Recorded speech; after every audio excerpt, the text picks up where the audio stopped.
धृतराष्ट्र आदि का विवाह, पांडु की दिग्विजय। वैशंपायन जी कहते हैं, जन्मजय धृतराष्ट्र, पांडु और विदुर के जन्म से कुरुवंश, कुरुजांगल देश और कुरुक्षेत्र तीनों की ही बड़ी उन्नति हुई। अन्न की उपज बढ़ गई, समय समय पर वर्षा अपने आप होने लगी, वृक्षों में बहुत से फल फूल लगने लगे, पशु पक्षी आदि भी सुखी हो गए। नगरों में व्यापारी, कारीगर और विद्वानों की संख्या बढ़ गई, संत सुखी हो गए, कोई डाकू नहीं रहा, पापियों का अभाव हो गया। न केवल राजधानी में, सारे देश में ही सतयुग का सा समय हो गया। ना कोई कंजूस था, ना विधवा स्त्रियां, ब्राह्मणों के घर में सदा उत्सव रहते। भीष्म बड़ी लगन से धर्म की रक्षा करते थे। उन दिनों सर्वत्र धर्म शासन का बोलबाला था। धृतराष्ट्र, पांडु और विदुर के कार्य देखकर पुरवासियों को बड़ी प्रसन्नता होती थी। भीष्म बड़ी सावधानी से राजकुमारों की रक्षा करते थे। सबके यथोचित संस्कार हुए। सबने अपने अपने अधिकार अनुसार अस्त्र विद्या, शास्त्र ज्ञान का संपादन किया। सबने गज शिक्षा और नीति शिक्षा का अध्ययन किया। इतिहास, पुराण तथा अन्य अनेक विद्याओं में उनकी अच्छी पैठ थी। सभी विषयों पर वे अपना निश्चित मत रखते थे। मनुष्यों में सबसे श्रेष्ठ धनुर्धर थे पांडु और सबसे अधिक बलवान थे धृतराष्ट्र। विदुर के समान धर्मज्ञ और धर्मपरायण तीनों लोकों में कोई नहीं था। उन दिनों सब लोग यही कहते थे कि वीर प्रसविनी माताओं में काशी नरेश की कन्या, देशों में कुरुजांगल, धर्मज्ञों में भीष्म और नगरों में हस्तिनापुर सबसे श्रेष्ठ हैं। धृतराष्ट्र जन्मांध थे और विदुर दासी के पुत्र, इसीलिए वे दोनों राज्य के अधिकारी नहीं माने गए। पांडु को ही राज्य मिला। भीष्म ने सुना कि गांधाराज सुबल की पुत्री गांधारी सब लक्षणों से संपन्न है।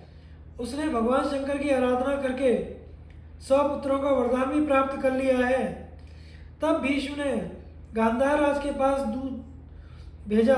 पहले तो सुबल ने अंधे के साथ अपनी पुत्री का विवाह करने में बहुत सोच विचार किया, परंतु फिर कुल, प्रसिद्धि, सदाचार पर विचार करके विवाह करने का निश्चय कर लिया।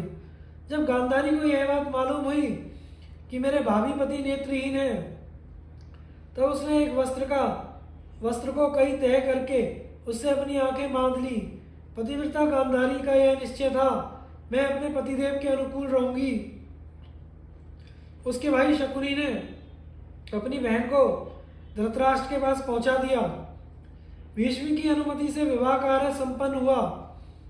वह अपने चरित्र और सद्गुणों से अपने पति और परिवार को प्रसन्न रखने लगी। यदुवंशी शूरसेन के पिता नामक बड़ी सुंदर कन्या थी। वसुदेव जी इसी के भाई थे। इस कन्या को शूरसेन ने अपनी बुआ के संतानहीन लड़के कुंती भोज को गोद दे दिया था।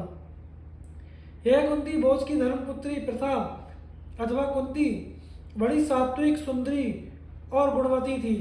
कई राजाओं ने उसे मांगा था, इसलिए कुंती भोज ने स्वयंवर किया। स्वयंवर में कुंती ने वीरवर पांडु को जयमाला पहना दी, अतः उनके साथ उसका विवाह विधिपूर्ण संपन्न हुआ। राजा पांडु वहां से बहुत सी दहेज सामग्री प्राप्त करके अपनी राजधानी हस्तिनापुर लौट आए।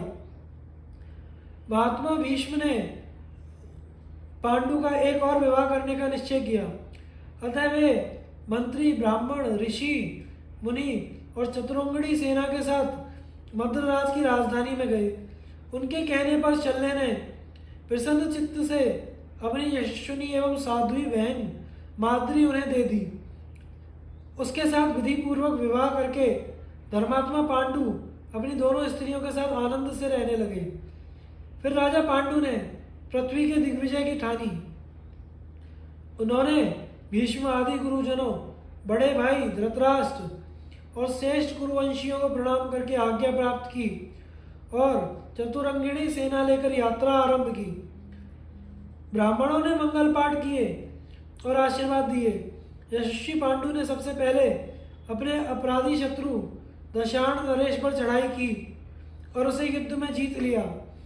इसके बाद प्रसिद्ध विजयी वीर मगधराज को राजगृह में जाकर मार डाला। वहां से बहुत सा खजाना वाहन आदि लेकर उन्होंने विदेह पर चढ़ाई की और वहां के राजा को परास्त किया। इसके बाद काशी, शुंभ, पुंड्र आदि पर विजय का झंडा फहराया। अनेकों राजा पांडु से भिड़े और नष्ट हो गए। सबने पराजित होकर उन्हें पृथ्वी सम्राट स्वीकार कर लिया। साथ ही मणि, माणिक्य, मुक्ता, प्रवाल, सोना, चांदी, गाय, घोड़े, रथ आदि भेंट में दिए। महाराज पांडु ने उनकी भेंट स्वीकार करी और हस्तिनापुर लौट आए। पांडु को सकुशल लौटा देखकर भीष्म ने उन्हें हृदय से लगा लिया। उनकी आंखों में आनंद के आंसू छलक आए। पांडु ने सारा धन भीष्म और दादी सत्यवती को भेंट किया। माता के आनंद की सीमा न रही। भीष्म ने सुना कि राजा देवक के यहाँ एक सुंदरी एवं युक्ति दासी पुत्री है।